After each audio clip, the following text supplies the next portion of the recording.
Good evening to all of you. आज का हमारा जो टॉपिक रहेगा वेक्टर अलजेब्रा का सेकंड टॉपिक है multiplication of a vector with a scalar quantity. बड़ा इंपॉर्टेंट टॉपिक है, बहुत यूजफुल है ये आगे के टॉपिक्स के लिए। प्रीवियस लेक्चर में हमने वेक्टर क्या होता है और वेक्टर के कुछ एक टाइप्स पढ़े थे, जिसमें हमने parallel, anti parallel, equal, unequal, orthogonal, collinear, coplanar, axial vector, polar vector, unit vector, modulus of vector, इस तरीके के बहुत ही इंपॉर्टेंट वेक्टर डिस्कस किए थे। तो आज का जो टॉपिक है multiplication of a vector with scalar, तो इसको आप ध्यान से देखेंगे। आई होप बहुत ईजिली और बहुत इंटरेस्टिंग ये टॉपिक रहेगा आपके लिए। तो हम इसमें क्या करते हैं कि एक स्केलर क्वांटिटी लेते हैं, एक स्केलर नंबर ले लेते हैं जिसको मैं नाम दे देता हूं n। ठीक है, let n be a scalar. ठीक है, n मैंने क्या मान लिया, एक स्केलर नंबर ले लिया। और उसी तरीके से मैं एक वेक्टर क्वांटिटी यहां ले लेता हूं, दैट इज ए वेक्टर।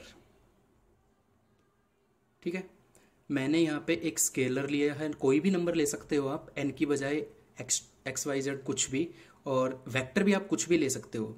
ठीक है, तो वेक्टर लिखने का तरीका मैं बता चुका हूं, किसी भी क्वांटिटी के ऊपर ऐसे एरो लगा देना ही वेक्टर कहलाता है। तो ये तो रिप्रेजेंटेशन की बात हो गई। तो n is a scalar and a is a vector. तो जब इनको हम मल्टीप्लाई करते हैं तो किस तरीके का रिजल्ट हमारे सामने आता है, तो वो हम देखते हैं। तो मैं रिजल्ट को p नाम दे देता हूँ। p इज इक्वल टू, जब n की मैं मल्टीप्लाई a के साथ करवाता हूँ तो क्या मिलता है मुझे, na, और एक वेक्टर क्वांटिटी ही हमें मिलती है। ये सबसे इंपॉर्टेंट बात है बच्चों कि एक स्केलर नंबर या कोई भी एक स्केलर क्वांटिटी की अगर मल्टीप्लाई आप वेक्टर के साथ करवाते हो तो हमें रिजल्ट हमेशा और हमेशा याद रखना एक वेक्टर क्वांटिटी के रूप में ही मिलता है। तो एक स्केलर और एक वेक्टर को जब मैं मल्टीप्लाई करवाता हूं तो रिजल्ट मुझे हमेशा एक वेक्टर की फॉर्म में ही मिलता है। ये हमारा पहला स्टेप था। अब हम आगे की तरफ चलते हैं। अब यहाँ पे कुछ एक पॉसिबिलिटीज हम यूज करेंगे कि क्या क्या पॉसिबिलिटीज हो सकती है, इसमें हम अप्लाई करके देखेंगे। तो फर्स्ट पॉसिबिलिटी है मेरी,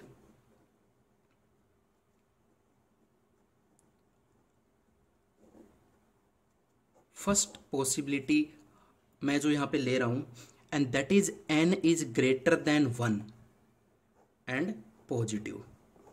ध्यान से देखना इस चीज को, n is greater than 1 and positive, यानी जो मैं स्केलर नंबर हमने लिया है ना वो एक से बड़ा और पॉजिटिव। तो इसका मतलब क्या हुआ, तो देखिए रिजल्ट क्या आता है। मेन रिजल्ट हमारा ये रहा, p is equal to n a. तो लेट, मैं इसको एक एग्जाम्पल के तौर पे समझाता हूं आपको। एक एग्जाम्पल ले लेते हैं कि n है ना, n3 ले लिया मैंने। आप कुछ भी ले सकते हो, कोई भी नंबर एज योर चॉइस। तो n इज 3। तो रिजल्ट देखिए क्या आता है, देयरफॉर रिजल्ट क्या आएगा according to this equation, p is equal to 3a।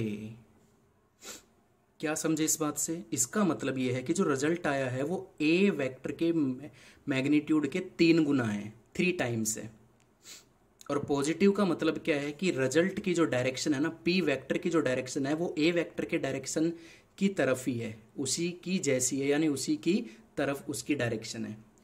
Example और देखते हैं। मान लीजिए ये एक वेक्टर है a, ठीक है, और p वेक्टर कितना आया है 3a, तो इसका 3 गुना ज्यादा बड़ा हमें लेना पड़ेगा, that is p vector is equal to 3 into a। और डायरेक्शन पॉजिटिव का मतलब क्या है कि p की डायरेक्शन वही डायरेक्शन है जो a की डायरेक्शन है। तो पहली पॉसिबिलिटी क्लियर हो गई आई थिंक, कि n हमने 1 से ग्रेटर लिया है और पॉजिटिव फॉर्म में लिया है। तो एग्जाम्पल आप कुछ भी ले सकते हो। तो result according to this simple result आएगा।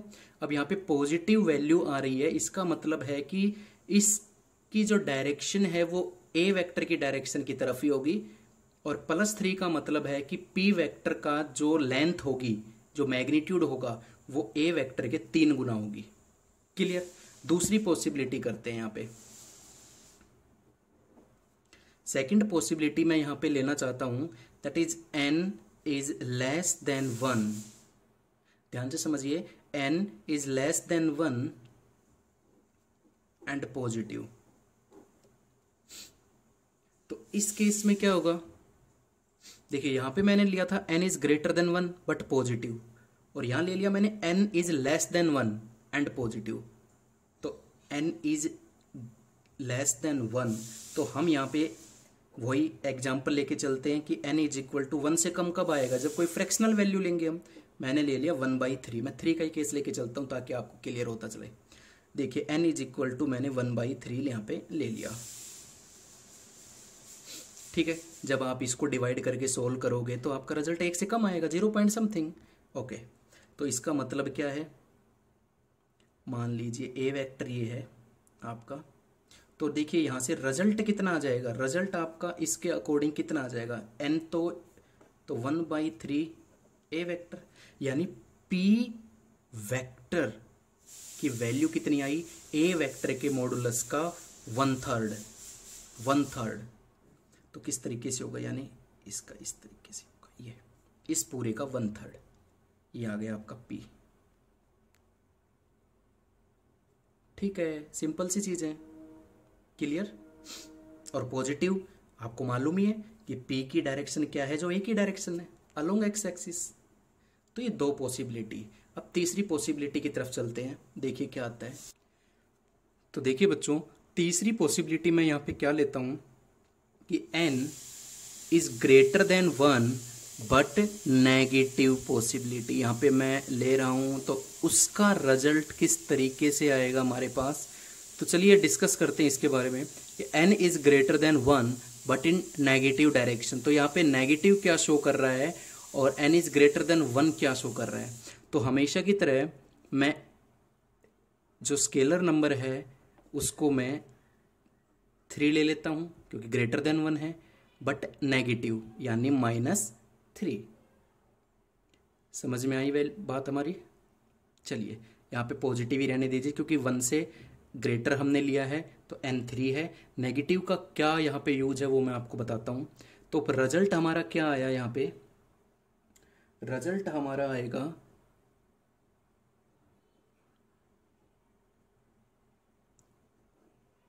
3a वेक्टर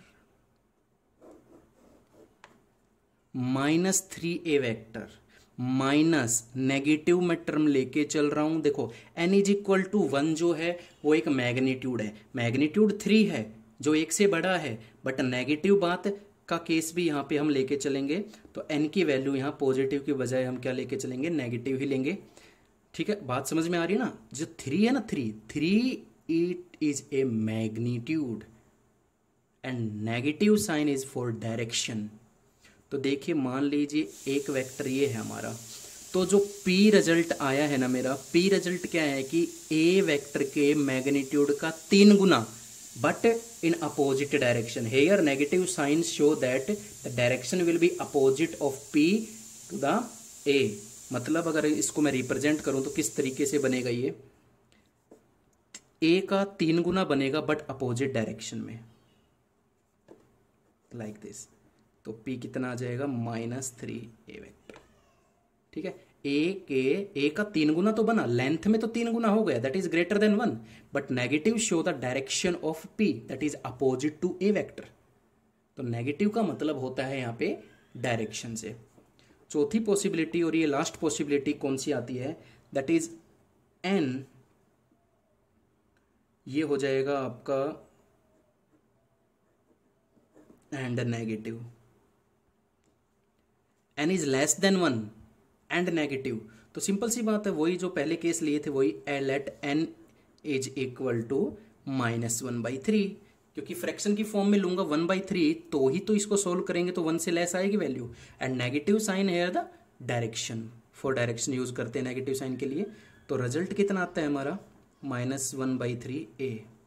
तो p वेक्टर का मतलब क्या हुआ कि जब रिजल्ट आता है ना, जब n की वैल्यू में -1/3 पुट करता हूं यहाँ पे, तो मान लीजिए a वेक्टर हमारा ये था, तो p वेक्टर कितना आ रहा है, a वेक्टर का 1/3 यानी उससे भी कम, बट इन अपोजिट डायरेक्शन।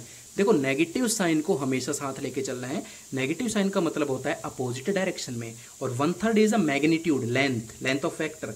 मान लीजिए मैंने इतना बड़ा बना दिया a वेक्टर, तो p वेक्टर कितना बनेगा, 1/3 बनेगा, यानी इसका हाफ से भी कम बल्कि। लेकिन नेगेटिव डायरेक्शन में, like this, p is equal to -1/3 vector. तो ये चार पॉसिबिलिटीज़ हमारे सामने आती है जब हम एक वेक्टर को एक स्केलर नंबर के साथ या स्केलर क्वांटिटी के साथ मल्टीप्लाई करवाते हैं। तो ये कुछ एक पॉसिबिलिटीज़ हम लेके चलते हैं इस केस में। आई होप ये क्लियर हो गया होगा आपको। तो चलिए अब हम देखते हैं अगला टॉपिक हमारा, that is the property of vector. तो यहाँ पे दो इम्पोर्टेंट प्रॉपर्टीज़ के बारे में हम जिक्र कर देंगे और उनको डीपली स्टडी करेंगे। उनकी हेल्प से हम आगे के टॉपिक्स करेंगे। जितने भी आगे के टॉपिक्स आएंगे इन दोनों प्रॉपर्टीज़ का बहुत ही ज़्यादा यूज होगा उनके अंदर। तो प्लीज़ ध्यान से देखिएगा। पहली प्रॉपर्टी आती है that is translation of a vector. Translation of a vector. तो ट्रांसलेशन ऑफ वेक्टर में हम देखते हैं किस तरीके से करेंगे।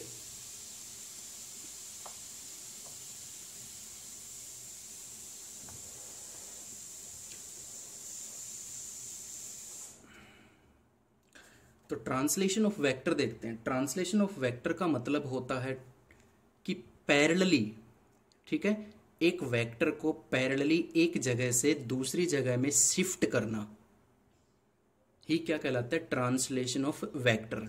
तो इसमें हम किस तरीके से देखते हैं कि पैरेलल ट्रांसलेशन ऑफ वेक्टर, बड़ी इंपॉर्टेंट बात मैं बता रहा हूं यहां पे, does not change A vector. क्या समझे इस बात से कि अगर पैरेलल रूप से किसी भी वेक्टर को एक जगह से दूसरी जगह शिफ्ट किया जाता है तो वेक्टर के अंदर कोई चेंज नहीं आएगा। किस तरीके से, इसको एक और तरीके से मैं लिख सकता हूं, क्या है कि a vector does not change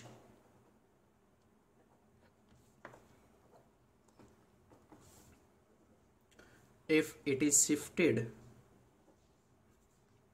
or displaced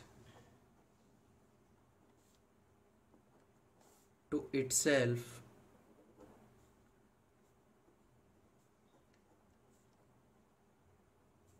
in the same plane। क्या समझे इस बात से? A vector does not change if it is shifted or displaced to itself in the same plane। एक ही प्लेन में, जैसे ये पेन है, ये एक वेक्टर है, अगर मैं इसको पैरेलली इधर शिफ्ट करूं तो इसमें कोई चेंज आएगा? There is a no change in this vector. अगर मैं पैरेलली इसको शिफ्ट करता हूं तो देखिए किस तरीके से। मान लीजिए एक वेक्टर मैंने ये लिया यहाँ पे ए वेक्टर के तौर पे, अगर इसको मैं पैरेलली इधर शिफ्ट कर देता हूं, अगर मैं इसको यहाँ से शिफ्ट करके इधर रख देता हूँ तो इसमें कोई चेंज नहीं आएगा। हम एक वेक्टर को पैरेलल तरीके से एक जगह से दूसरी जगह पे शिफ्ट कर सकते हैं।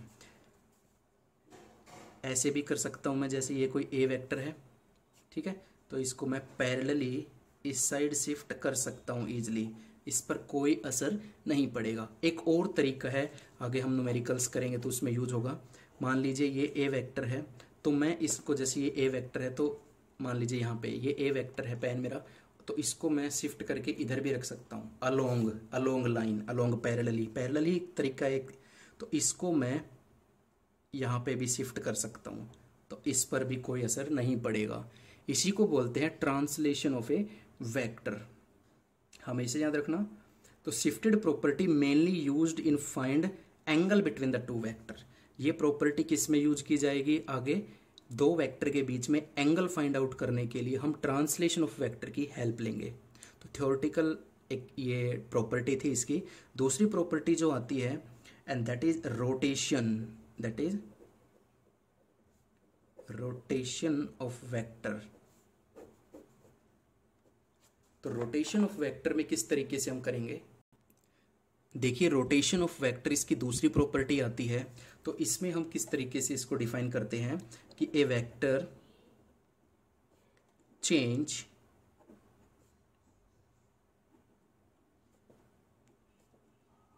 If it is rotated by an angle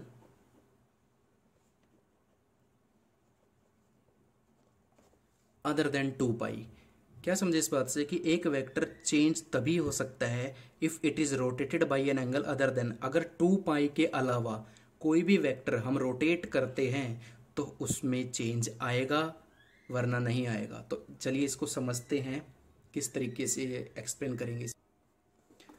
तो मान लीजिए यहाँ पे कोई एक वेक्टर ले लिया मैंने ए नाम का, ये एक वेक्टर है और इसको मैं रोटेट करके मैंने यहीं पे रख दिया। समझे, ये एक वेक्टर है, इसको मैं ऐसे रोटेट करता हुआ लाया और रोटेट करके मैंने उसी पोजीशन पे इसको रख दिया जहाँ से मैंने इसको रोटेट करवाया था, यहीं पोजीशन पे इसको रोटेट करके।